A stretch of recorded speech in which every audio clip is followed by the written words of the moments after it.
Now, we have passed out some information to you, and we're going to walk through some of the details of this compromise proposal. First, in looking over on my left, I'm going to give you a general overview of what this proposal contains. First of all, as I mentioned, it does not rely upon any new taxes. I don't feel that either the families or the businesses in Kentucky in the middle of this recession can afford to have a new set of taxes placed upon them. Secondly, it maintains certain spending priorities rather than across-the-board cuts. First, let me say that consistent with the Senate's proposal, many, if not most, state agency budgets will be reduced by 3.5% in fiscal year 11 and 4.5% in fiscal year 12 compared to fiscal year 10. Now, those may sound like new numbers to some of you, so let's be very clear on this. In my original budget proposal, I proposed 2% cuts each year. The Senate, in their proposal, layered another 1.5% on top of that 2% for the first year, and then added another 1% to that for the second year. So what we're proposing here today for most state agencies is exactly what the Senate proposed, and that is 3.5% cuts the first year, 4.5% cuts the second year when compared to 2010. However, since I became governor, there have been a number of areas that are priorities to me, and I think priorities to most Kentuckians, education being one of the biggest ones. And so, consistent with the position that I have taken over the last 2.5 years, we are proposing to make certain areas continue to be priorities and to receive lesser cuts. Virtually all of these areas will still be cut, but they'll be cut much less than the 3.5% and the 4.5% that I just mentioned.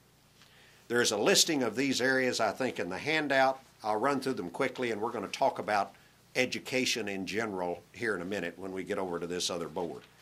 But it's K through 12 education, post-secondary education, state police, prosecutors, public defenders, economic development, KET, vocational rehabilitation, deaf and hard of hearing, office for the blind, career and technical education, natural resources, Medicaid, behavioral health, public health, community-based services, juvenile justice, and corrections. As I said, this reflects the priorities that we have maintained throughout my governorship, and that is the education of our kids, public safety of our people, creating jobs for our folks, and providing health care for the most vulnerable among us. The next thing that's contained in this budget proposal is maintaining the education days. This proposal includes 177 instructional days in each year of the biennium. It proposes that the state will pay for one of those days and that local school districts will pay for the other. The next thing it includes, it authorizes a limited number of tax-supported bonds, and we're going to go into detail on that in just a minute. The next thing to point out is that this is a biennial budget, and I want to spend just a moment here. Any sort of continuation budget is unacceptable. We have received no indication that revenue estimates are going to get any better. And though these are tough decisions, making tough decisions in tough times is what the people of Kentucky elected us to do. And we cannot delay simply because it's an election year. This has to be a management decision and not a political decision.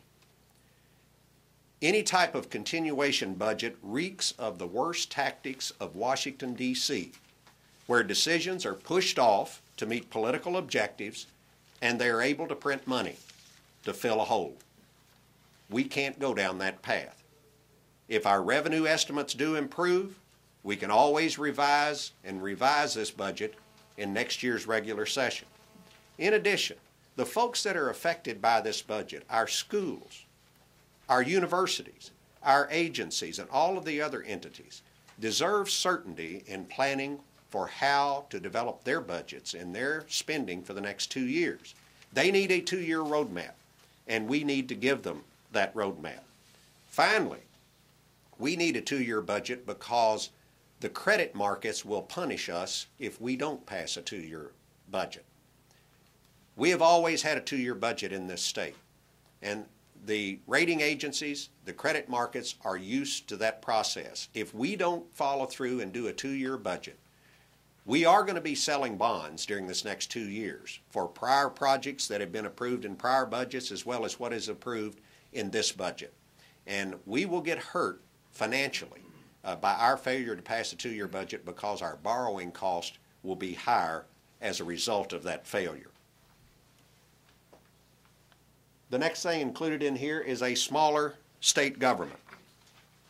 This proposal includes spending reductions in most areas of state government and specifically relies on significant reductions to be achieved through efficiencies, through contract spending cuts, through reduction in non-merit personnel spending, and other strategies.